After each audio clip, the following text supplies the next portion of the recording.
አቶ ሰንበቱ በህይወት አለ አልሞተም። እኔ ግን ሊገባኝ አልቻለም። በሌላ በኩል ደግሞ አምራን ስለፋ ስትደክምበት የነበረው ድካሟና ወይም ደግሞ የድካማ ውጤት ባዶ ሆኖባታል። በሌላ በኩል ዳግም በጣም ተናዶና ተበሳጭቶ ለፖሊስ ሊያመለክት ሲል አቶ ሰንበቱ መምጣቱ ሌላ አዲስ ትኩሳት ሆኗል። ሌላው በጣም የገረመኝ ነገር ውድ ቤተሰቦቼ የኤርሚያስ መቀየር ነው። ኤርሚያስ ሌላ የማናቀው ሰው ሆኗል። ኤርሚያስ ያ ለሰው ጥሩ ነገር የማያስበው አንድም ቀን ቀን አስቦ የማያውቀው ኤርሚያስ፣ ሴቶችን የራቁት ቪዲዮ እየቀረጸ የሚያስፈራራው ኤርሚያስ ዛሬ ግን ተቀይሮ በጣም በሚገርም ሁኔታ ሌላ አዲስ ሰው ሆኖ መጥቷል ማለት ነው። እኔ ከምንም በላይ የገረመኝ የኤርሚያስ መቀየር እና አቶ ሰንበቱ ሞተ ተብሎ የተቀበረው ሰውዬ መምጣቱ ነው። እኔ ይሄ ድራማውን አሁን የሆነ አዲስ ትኩሳት እያመጣብኝ ነው። እውነት እላችኋለሁ ቤተሰብ። ሰላም የኔ ምርጦች እንዴት ናችሁልኝ? ሰላም ናችሁ? በያላችሁበት ሰላማችሁ ብዝዝት ትረፍረፍ ይበልልኝ። ለቻናሌ አዲስ ከሆናችሁ ፕሊዝ ውድ ቤተሰቦች፣ ውድ የሀገሬ ልጆች ሰብስክራይብ አድርጋችሁ የደወል ምልክቷን በመጫን ቤተሰብ ሁኑ። ነባር ቤተሰቦች ደግሞ እባካችሁን ላይክ ማድረጋችሁን አትርሱ። አዲስ ከሆናችሁ እንደነገርኳችሁ ሰብስክራይብ አድርጉልኝ ቻናሌ። ውድ ቤተሰቦቼ ከጎኔ ሆናችሁ ስለምታጽናኑ ደግሞ ከልብ አመሰግናለሁ። ለማንኛውም ወደ ድራማው ስመለስ አቶ ሰንበቱን አቶ ለይኩን በሰዓቱ ተበሳጭቶ ስለነበረ ገሎታል። የገደለው ከቤት ውስጥ ነው። ገብቷችኋል ቤተሰብ? አቶ ሰንበቱ የሞተው በሽጉጥ ከቤት ውስጥ ነው። ከቤት ውስጥ ሲሞትባቸው ደንግጠው ሬሳውን ከአንዱ ክፍል ዘግተው አስቀምጠውት ነበር። ከአንዱ ክፍል ዘግተው አስቀምጠው ጊዜና ቦታ ወይም ሰዓት ጠብቀው አይተው ማንም በሌለበትና ሰው ሁሉ በተኛበት አይተው ወስዶ የቀበሩት። ገብቷችኋል ቤተሰብ? ተገሎ ሞቶ ከአንዱ ክላስ ተዘግቶበት ብዙ ቆይቷል። ከዛ ሌሊት ወስደው ቀብረውታል። ይሄ ሰውዬ ዛሬ እንዴት ሊመጣ ቻለ? አቶ ሰንበቱን አቶ ለይኩን ሲገለው ማለት ሲመታው በሽጉጥ ሲመታው ውጭ ቢሆን ኑሮ ውጭ መትቶት አቶ ለይኩን ትቶት ወደ ቤቱ መጥቶ ቢሆን ኑሮ አይ ይሄማ ሰው ደርሶለት ሰው ወደ ሕክምና ቦታ ወስዶት ተሽሎት አሁን መጣ ይባላል። ነገር ግን ድራማው እንደዛ አይደለም ቤተሰብ። አቶ ሰንበቱ ሲሞት ሙቷን ብለው ዘግተው አንድ ክላስ አስቀምጠውት ብዙ ጊዜ ቆይቶ ሌሊት ሄደው ቀብረውት ነው የመጡት። ይህ ሰውዬ እንዴት ሊኖር ቻለ? ይሄ ምንም ከድራማው ጋር ሊሄድልኝ አልቻለም ቤተሰብ። ወይም ደግሞ እንደነገርኳቸው ሲገለው አቶ ለይኩን ሲገለው ውጭ በሆነ እንደዚህ ከዚህ ጋር ማች እንዳደርግ ወይም ተመሳሳይ እንደሆን ከፈለጉ አቶ ሰንበቱ ሲሞት ውጭ መሆን ነበረበት። ገብቷችኋል? ይሄ ግን ከቤት ውስጥ ተገለው ቤት ውስጥ አቆይተውት ከዛ ሁለቱ ራሳቸው ወስደው ቀብረውት እንዴት ነው ሊመጣ የቻለው? እንዴት ብሎ መጣ ይሄ ሰንበቱ የሚባለው ሰውዬ? አልገባኝም፣ እውነት አልገባኝም ቤተሰብ፣ አላቅም። ሌላው የኤርሚያስ መቀየር ነው። የኤርሚያስ መቀየር በጣም ነው የገረመኝ።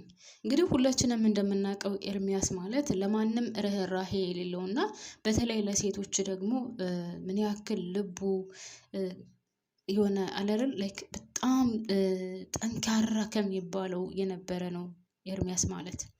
ሴትን የሚፈልገውን ነገር አድርጎ ከዛ ቪዲዮ ቀርጾ ምናምን አስቀምጦ በዛ ቪዲዮ የሚያስፈራራ ሰው ነው።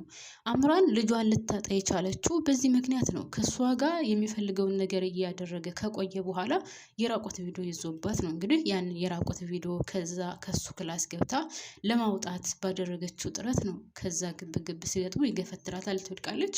ከዛ ልጁ ማለት ጽንሱ ወረደ። ያ ልጅ የነበረው የናሆም ነው። ጽንሱ ወረደ።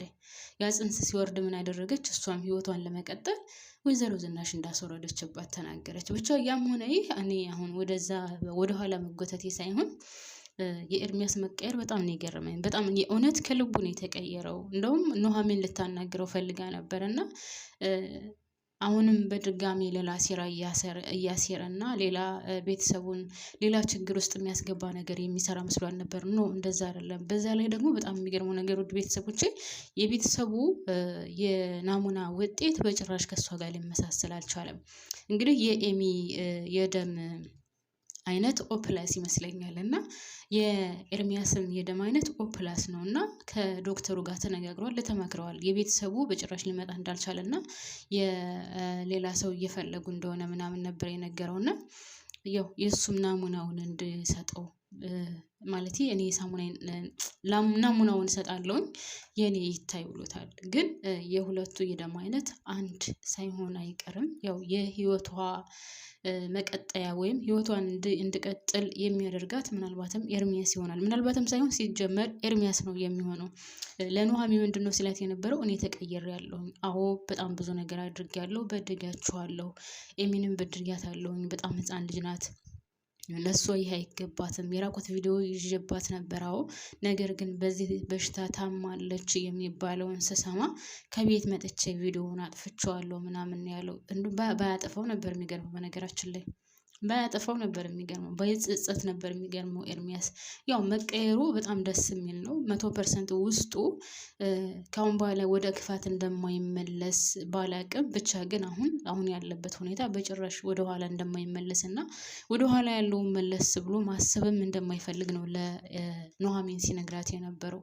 እና ይቺ ልጅ አሁን በዚህ በሽታ መሰቃየቷ እና ህይወቷ በሞትና በህይወት መካከል እንዳለ ምናምን እንትን ሲል በጣም ነው ያሳዘነኝ ለመናገር። እና የደሙ አይነትም በጣም የሚገርምሽ ነገር አንቺ ከማትጠብቂው ሰው ጋር ይመሳሰላል፣ ስሙን ብጠቅስልሽ ምናልባትም ላታምኚ ትችያለሽ እያላት ነበር እና እሱ ራሱ ማለት ነው። እና ኤሚ አሁን ህይወቷ የሚቀጥለው በማነው ካላችሁኝ በኤርሚያስ ነው። የኤርሚያስ ደም እና የኤሚ ደማቸው አንድ አይነት ይሆናል። እሱ የመቅኔ ነቅሎ ተከላውን ይሰጣታል ማለት ያው ከሱ መቅኔ በመርፌ ተስቦ ተወስዶ ከዛ ለኤሚ ይሰጣታል። ኤሚ ትድናለች ብዬ አስባለሁ። ያው አሁን ያረገዘችውን ልጅ ግን ግዴታ ማስወጣት እንዳለባት ነው የተነገራት። ይሄንም እንግዲህ ኤርሚ አሳምናለሁ ብሏል ለዶክተሩ። ምንም ችግር የለውም ምን ያሳምናታለሁ ብሏል። እውነት ያሳምናታል ላያሳምናትም እንግዲህ እሱን ወደፊት የምናየው ይሆናል። ሌላው ወይዘሮ ዝናሽና አምራን ዛሬ በዛሬው ተገናኝተው ነበር። ነገር ግን ሁለት አክተር እኔ ላሸንፍ እየተባባሉ ቦክስ ሬሲሪንግ ላይክ እንደ ቫንዳም አይነቶች አለ አይደለ? እና ለማንኛውም እንደ ጄትሊ ቫንዳም የድሮ ፊልም ሰሪዎች ትላላችሁ። ለማንኛውም እና ሁለቱ እንደዛ እየተፎካከሩ ነበር። አሸነፍሽኝ፣ አሸነፍኩሽ፣ አንቺ የሲኦልን ቁልፍ ያሽነሽ ምናምን እየተባባሉ ነበር። እና ወይዘሮ ዝናሽን ብትሆን እውነት ለመናገር ቤተሰቦች ወይዘሮ ዝናሽን ሳላደንቃት አላልፍም። ያው በፊት ራሷ ብዙ ነገር አጥፍታለች፣ በጣም ብዙ ነገር አድርጋለች። ነገር ግን ይህ ቤተሰብ እንዳይበተን አቶ ለይኩን እጁን ለፖሊስ እንዳይሰጥ እውነት ያላደረገችው ጥረት የለም፣ ያልዋሸችው ውሸት የለም። አቶ ለይኩንን በምንም ብላ ለማሳመን ያልሞከረችው ያልቆፈረችው ነገር የለም እና በዚህ ተሳክቶላታል። ቤተሰቡ እንዳይበተን አድርጋለች። አሁን መጨረሻም እንግዲህ አቶ ሰንበቱ መጨረሻ ላይ እንዳየነው አቶ ሰንበቱ መጥቷል። ወይዘሮ ዝናሽን ይዘው ወደ ፖሊስ ጣቢያ ይዘዋት ሊሄዱ ሲሉ ነው እንግዲህ ሁሉም ቤተሰብ ተሰባስቦ ምናምን ባለበት አቶ ሰንበቱ እየመጣው እና አምራን ልፋቷ ድካሟ እስከዛሬ ድረስ ብዙ ነገር ዋጋ እየከፈለችበት ባዶ ቀርቶባታል ማለት ነው። አምራን በጣም ያሳዘነችኝ በነገራችን ላይ እስከዛሬ ድረስ የደከመችበት ያን ቤተሰብ ለመበተን ያን ቤተሰብ በአንድ እግሩ ለማቆም ያላደረገችው ነገር አልነበረም። ነገር ግን አልተሳካላትም። እንግዲህ በእጇ የነበረውን መረጃም ለፖሊስ ሰጥታ ነው ወይዘሮ ዝናሽ ልትታሰር የነበረው ወይም ያው ሁሉም ቤት ማለት ወይዘሮ ዝናሽ እና አቶ ለይኩን ልታሰሩ የነበረው ለጊዜው ዝናሽን ነው ይዘዋት የነበረው። ያም ሆነ ይህ ግን እንግዲህ መጨረሻ ላይ አቶ ሰንበቱ መጥቷል። አመጣጡ ባያሳምነንም ያው ሞቷል ስለተባለ ራሳቸው ስለቀበሩት ቤት ውስጥ ስለነበረ የሞተው እሱ ነገር ባያሳምነንም ያም ሆነ ይህ ግን ያው መጨረሻ ላይ አቶ ሰንበቱ መጥቷል ማለት ነው። እንዴት መጣ? እንዴት ከሞት ተረፈ ምናምን ነው ወይስ እሱ ላይክ ከሞተ በኋላ ሌላ አዲስ ህይወት ተሰጥቶት መቃብሩን ቆፍሮ ምናምን ፈንቅሎ መጣ? ከኢየሱስ ክርስቶስ ፊልም ላይ ካያችሁ አልዓዛር በ3ኛ ቀኑ ነው በ4ኛ ቀኑ ኢየሱስ ክርስቶስ ተነስ ብሎት ከመቃብሩ ፈንቅሎ ተነስቷል። እና አቶ ሰንበቱም እንደዚህ አይነት እድል ገጠመው እንደ ቤተሰብ። በጣም የሚገርም እኮ ነው። ማለት አይሄድም። ገብቷችኋል? ቤተሰብ በጭራሽ ከድራማው ጋር አይሄድም። እንደዚህ ማድረግ ከፈለጉ አቶ ሰንበቱን ከውጭ መግደል ነበረበት። አቶ ላይኩን ውጭ ላይ በሽጉጥ የሚምታው በምን የሚምታው ውጭ ላይ መቶት ጥሎት ወደ ቤቱ ገብቶ ቢሆን ኑሮ ኦኬ፣ ይሄ ሰውዬ ሰው ደርሶለት ወደ ሕክምና ቦታ ወስዶት ታክሞ ተሽሎት መጣ ትላላችሁ። ነገር ግን ቤታቸው ውስጥ ገለውት ወዲያው ወዴት ማድረግ እንዳለባቸው ግራ ገብቷቸው ከአንድ ክፍል ዘግተው አስቀምጠውት ከዛ ጊዜና ቦታ ተጠቅመው ማንም በሌለበት ሰዓት ወጥተው ራሳቸው መቃብሩን ቆፍረው ቀብረው ከጨረሱ በኋላ ዛሬ እንዴት ሊመጣ ቻለ? አቶ ላይኩን ራሱ በጣም ነበር የተገረመው። ምናልባት በህይወት ቢኖርስ ብላ ስትለው ዝናሽ እንዴት እንደዚህ ትያለሽ? በጭራሽ እንደዚህ ሊሆን አይችልም። እሱ በህይወት መኖር የለበትም። ምክንያቱም ራሳችንን የቀበርን ነው፣ ራሳችንን የገደል ነው፣ ራሳችንን የከፈን ነው። እንዴት ብዬ ነው ይመጣል ወይም በህይወት ይኖራል ብዬ የማስበው እያላት ነበር። ያም ሆነ ይህ እንግዲህ በህይወት መጥቷል ማለት ነው። እኔም እዚህ ላይ ያበቃለሁ ማሮቼ። ባባይ ላይክ አትርሱ።